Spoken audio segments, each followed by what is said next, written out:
आदाब दोस्तों।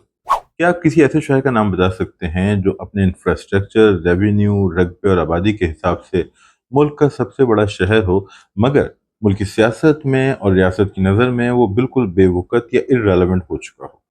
Welcome to Karachi. चूंकि ये कराची ही का तस्करा हो रहा है, जो आबादी के हिसाब से, रकबे, रेवेन्यू और इंफ्रास्ट्रक्चर के हिसाब से मुल्क का सबसे बड़ा शहर है, मगर इस वक्त बेवकूफ़ दिखाई देता है। ऐसा क्यों है? ऐसा इस वजह से है कि उसका वोट बैंक, वहाँ से मुंतखब होने वाले लोग और वहाँ की सीटें गैर मुतल्लिका या गैर अहम हो चुकी हैं। सवाल यह है कि शहर के लोगों की नुमाइंदगी इस वक्त कौन कर रहा है? अगर हम पार्लियामेंट में देखें तो हमें एमक्यूएम पाकिस्तान कराची की नुमाइंदगी करते हुई दिखाई देती है। वो मरकज में है, हुकूमत में है, पार्लियामेंट में है।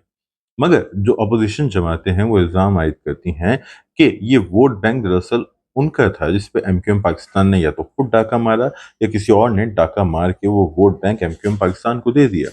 ये एतराज़ करने वाली तीन जमातें हैं: जमात इस्लामी, पीटीआई और एमक्यूएम लंदन। अगर एमक्यूएम लंदन की बात की जाए, अल्ताफ हुसैन की बात की जाए, तो ये वाज़ेह है कि उन पे एक अनकही पाबंदी है और उनके लिए गुंजाइश नज़र नहीं आती, क्योंकि उन्होंने माफ़ी भी मांगी मगर माफ़ी नहीं मिली। और इलेक्शंस के अंदर उनके जो उम्मीदवार थे वो सामने नहीं आ सके, क्योंकि उन पे पाबंदी है और उन्हें फ्री एंड फेयर इलेक्शंस नहीं मिले। इस वजह से वो अपने उम्मीदवारों को पार्लियामेंट में नहीं ला सके।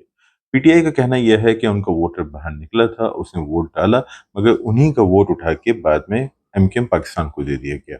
कुछ इसी तरह की बात जमात इस्लामी भी करती है। अब बात यह है कि इसमें एमक्यूएम पाकिस्तान का क्या मौक़िफ़ है, ये हम नहीं जानते। मगर ये वाज़ेह है कि एमक्यूएम पाकिस्तान मरकज़ में होने के बावजूद वो काम नहीं कर पा रही जिससे आवाम को उससे उम्मीद है या जिसकी आवाम तवक्को करते हैं।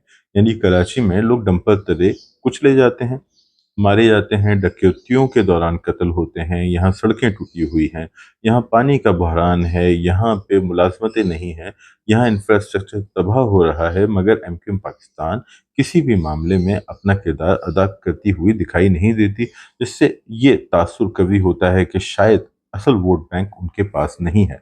मगर असल वोट बैंक किसके पास है, ये भी वाज़ेह नहीं है। मैं चाहूँगा कि कमेंट सेक्शन में आप बताएं कि आपके नज़दीक कराची का जो वोटर है वो किसके साथ खड़ा है, ये वोट बैंक किसके पास है। अपना ख्याल रखें, जल्द मिलेंगे, टेक केयर।